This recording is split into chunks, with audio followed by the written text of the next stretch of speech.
racist. This is not acceptable, and we are here to reject it.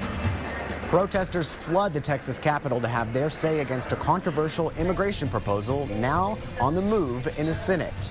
Good morning and thank you for joining us for State of Texas. I'm Josh Hinkle. Governor Greg Abbott used his State of the State address to lay out emergency priorities for lawmakers. The most controversial item would force local governments to take a larger role in enforcing federal immigration laws. It's called Senate Bill 4, better known as the Sanctuary Cities Bill. The bill requires local jail authorities like the Travis County Sheriff's Office to cooperate with ICE. It prohibits local agencies from taking any steps to prevent their officers from making immigration inquiries. The bill would take away state grant funding for local governments that do not comply. Senators quickly started the process to get the bill to the governor's desk. The State Affairs Committee voted early Friday to send the bill to the full Senate. The vote came after a 16-hour public hearing. As political reporter Phil Prazen shows us, that hearing brought crowds to the Capitol, most of them against the bill. Knowing they can't stop it with votes. No against attacks on undocumented immigrants. People against Senate Bill 4 tried to stop it with their voice, chanting on the south steps of the Capitol. We will be removed. And in the Senate chamber. Republican lawmakers moved to clear the bill past its first hurdle. Protesters made it as big a pain as they could. Will DPS please remove the person? Thank you. The bill would require local law enforcement to hand people here illegally over to federal authorities and strips grant money away if they don't. Criminal act or a criminal component to that. Austin's local police department is against it. We're going to have segments of our community that are less likely to trust us, less likely to cooperate with us, and then therefore become more likely to be victimized. Other statewide law enforcement groups and conservative senators say it would reinforce the rule of law instead of letting each sheriff choose on their own. Because then it becomes contingent upon who is the elected official of the day, who is the jurisdiction of the day, and it provides instability. Around 500 people put their name down to testify, some in support, but most against, being bussed in from around the state. It was the first long day of what could turn into a long session. Phil Prazen for State of Texas. For perspective, we turn to our roundtable. Patrick Svitek reports for the Texas Tribune. R.G. Ratcliffe writes for Texas Monthly. Welcome. Hello. Thank you for having me. It's been a crazy week at the Capitol this week. So many people showing up. We have the State of the State. We have all the goings on with the sanctuary city. Let's start there. I mean, how has this turned out? It seems like it's moved through rather fast. Yeah, it's moved through the Senate. It's moving through the Senate pretty quickly.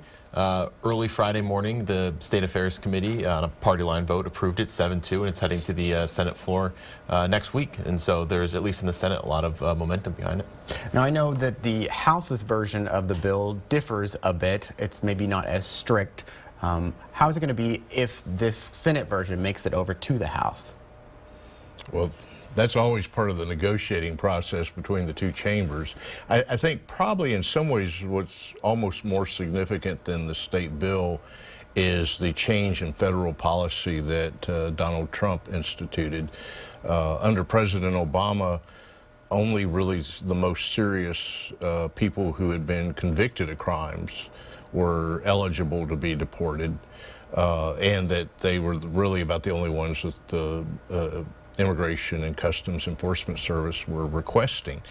But under a new policy adopted just a little over a week ago by President Trump, he did away with the Obama policy and went back to a policy that existed when George W. Bush was president, which essentially said if you're charged with any crime, you don't even have to be convicted. If you're charged, you're eligible to be deported. And that's sort of the underlying, whether it's the House or the Senate bill, that's kind of the underlying argument there is just how much do the sheriffs have to, or should they comply with these ICE detainer orders, which are actually voluntary orders to start with. And clearly Travis County has been under the microscope this week because of all of this, right? Yeah, you had Governor Greg Abbott make good on his threat to cut off at least these criminal justice grants that his office administers to the county. I believe his office says they're withholding what would end up being $1.5 million. So that's just the latest kind of wrinkle in that drama. And then it looks like they're also looking for other funds to cut off to Travis County today Friday was the deadline for state agencies to get back to the governor's office about funds that they send out to Travis County. So that suggests that the governor's office is maybe looking for other ways to apply pressure to Travis County. Now, this is not the first session that we've ever seen a sanctuary city ban on the table. What is the possibility of it actually becoming law this time? Well, I think you have a lot of momentum for it this time because President Trump campaigned on this as an issue. He is pushing it as a national issue. You have the lieutenant governor pushing it as an issue. The governor wants it as an issue. And the other thing that makes it a little bit different from some of the previous legislation is that it really pretty much just applies to people who are in jail. It's not like one of the controversial Arizona laws where essentially police officers were authorized to start asking anyone they pulled over in a car, you know, are you a citizen? This is very much something that really only applies to city and county jails. So it's the limited nature of it means that you're not going to have, like several years ago, one of the major home builders in the state fought against it because he was afraid of losing workers. One of the major grocery chains was afraid of losing workers. But this time around, it's so narrowly defined that that it's just going to impact people who are actually in jail. I mean, if you get pulled over and get a speeding ticket, they're not taking you to jail. But if you're in jail for a DWI, then it's very possible that you will be turned over to ICE under this legislation. And what about the additions like the college component? Sure. I think even Charles Perry, the Senate author of the Sanctuary Cities bill, has said he doesn't expect that to actually, although it's a measure in the bill, he doesn't expect it to be a problem after talking with college administrators. But it's still in there. It still makes the bill perhaps a little more politically charged. The governor, not a lot of detail here, but the governor has said in the past that he wants to cut off state funding to colleges that would declare themselves a sanctuary. Just like the term sanctuary cities, it's a little unclear what exactly a sanctuary campus would entail. But, you know, I think that's something that's going to be interesting to consider as the House watches this debate play out, and you continue to see a little more political charge put into the issue by the introduction of the sanctuary campus issue, by what's going on in Travis County, which is a parallel but very related episode to what's happening at the Capitol. And clearly this is just one emergency item that the governor had unveiled this week with the State of the State. You know, several of the items that I think some people expected to be on there, like the bathroom bill and border, were not there. It seems like Lieutenant Governor Patrick has really pushed for those things. What does that say about a possible power struggle right there? Well, I think partly what you have is Dan Patrick has really laid out staked his position on the bathroom bill as something that he's looking at maybe as realistically something he wants. Maybe it's just something he sees politically. The governor has been very quiet on it in terms of this legislation. Now, when they had an election in Houston in 2015 to overturn the city's equal rights ordinance, Greg Abbott was in Houston saying no men in women's bathrooms. But since that time, you had the North Carolina instance where you had businesses and sports events pulling out of there. You have the Texas Association of Business estimating that this bill could cost Texas like $8.5 billion in lost entertainment revenue. So the governor is, as best I can see, playing duck and cover to hope maybe it never reaches his desk. At the same time, it is sort of part and parcel of a package of largely culturally, socially conservative issues that Dan Patrick is pushing that are going to be very popular with his base in a Republican primary contest. He said he's not going to run against Greg Abbott, but you get the feeling that Greg Abbott still thinks he's going to. Time will tell, and we're still very early in the session. Thank you both for being with us. I appreciate it. Ahead on State of Texas, President Donald Trump's Supreme Court nominee could shape the high court for decades to come. We'll get perspective from the Texas Attorney General on how the choice could affect the Lone Star State. Do not underfund this rickety system only to have it come back and haunt you in the years to come. First, a warning leads to action from lawmakers. We'll look at the response to some of Governor Abbott's other emergency items.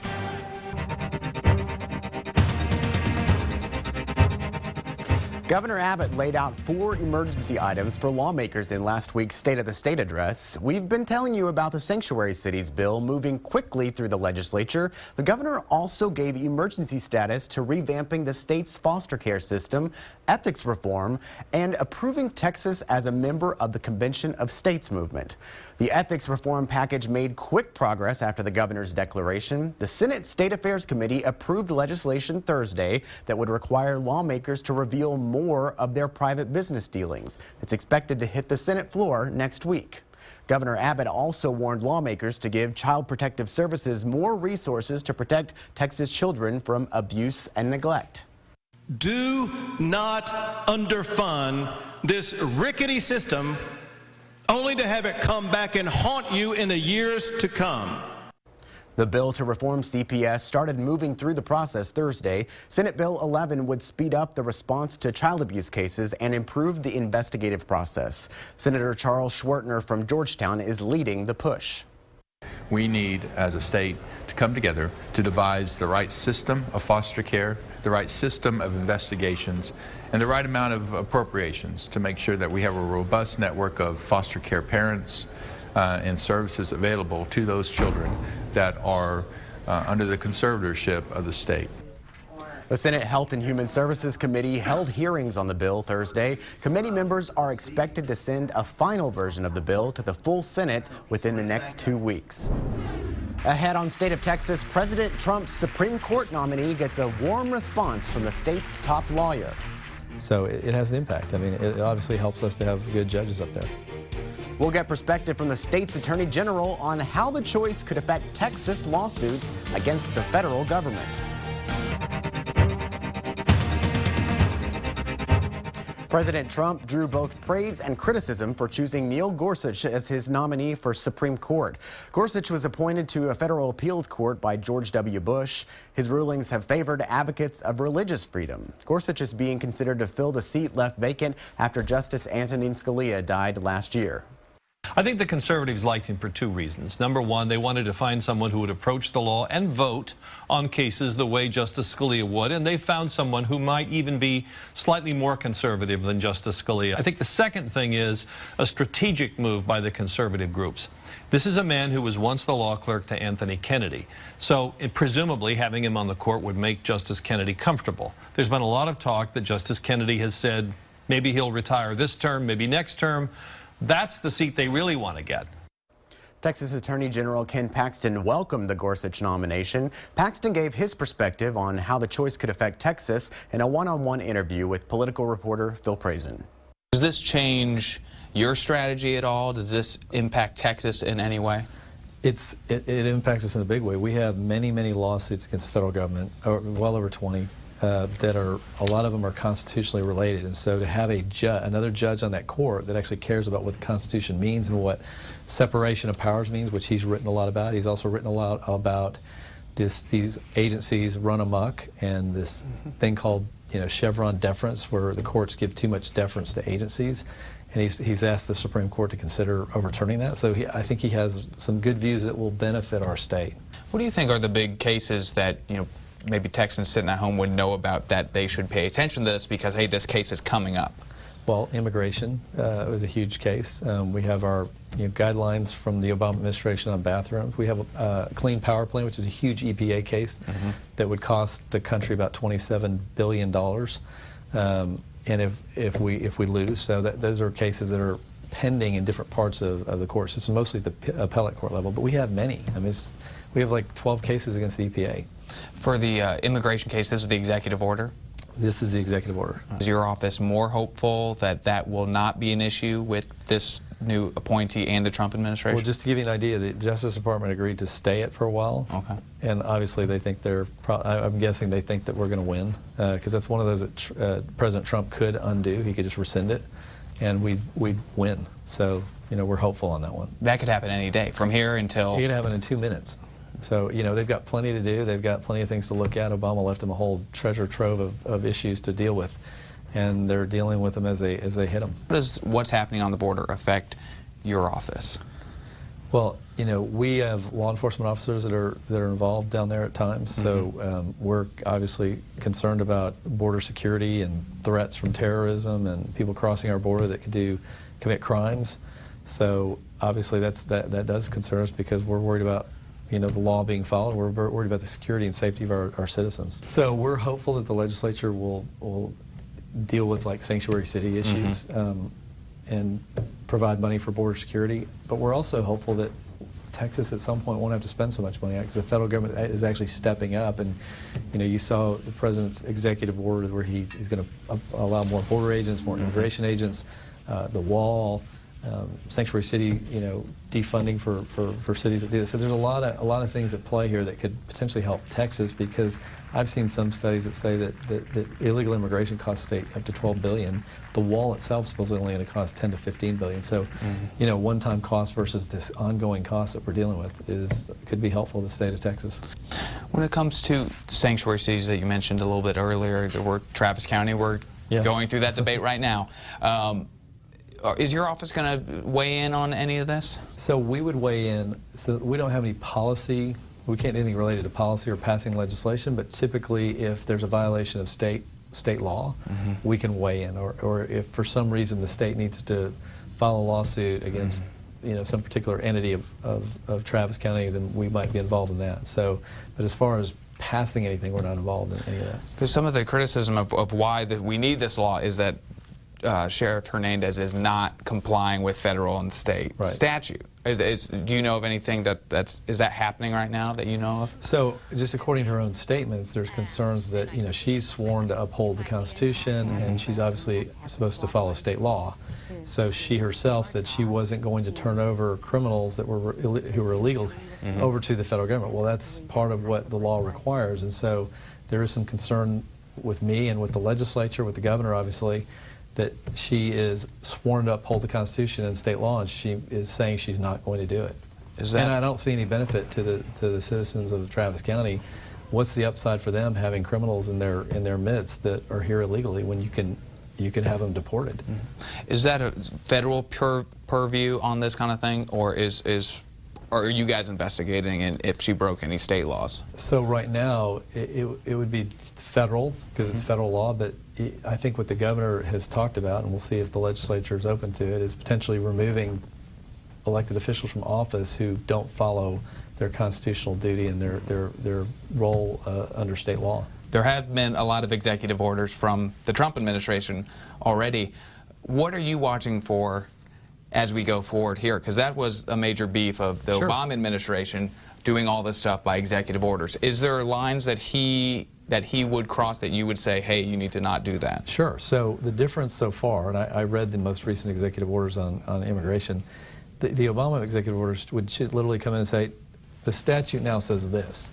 Well, Congress has to change statute. He would just change statutes, like total words and definitions. The President Trump has not done that. At least the executive orders that I've read, he directs certain things to happen under federal law, and then and you can read many of them. And they say as appropriate under federal law, instead of we're just going to change the law. So there's a big distinction. It's not executive orders that are a problem. It's can the president change what Congress put in place, and that's what Obama decided to do, because after his first 2 years in office, he didn't have a Democratic Congress, and so instead of working with them and negotiating, he didn't want to negotiate. He just would change it. Are you going to be watching the details of what he'll be doing, though? Because he might run into that same problem if he gets 60. I've been reading the ones that are important to us. So yeah, I sit down and read them because it matters to me what they say. No one's above the law. We want every president, Republican or Democrat, to follow the Constitution. Their role is as an implementer, not a maker of law. That's very important to our constitutional system, whether it's a Republican or Democrat in there. That all matters. What's just your first thoughts on the refugee ban that Trump did? So I'm actually a little bit encouraged by it because we sued over that. We were we sued over the Syrian refugees because they were planting Syrian refugees in here without vetting who they were. And so as Texans, we didn't have any idea whether these people were terrorists or not. And so I would much rather it be shut down and looked at and make sure that we can vet these people before they put them in our state, and then we don't know where they are. So it was a major concern. That's why we sued. Unfortunately, the federal government has control over that area. But now that President Trump is dealing with it, I'm encouraged that we can protect our citizens better. General, thanks so much. Thank you. Thanks for having me on. Attorney General Paxton had more to say about President Trump's Supreme Court nominee. You can see more of that interview right now in the politics section of KXAN.com. Thank you for joining us for State of Texas. Stay tuned for Meet the Press coming up at 9. I'm Josh Hinkle. Have a great day.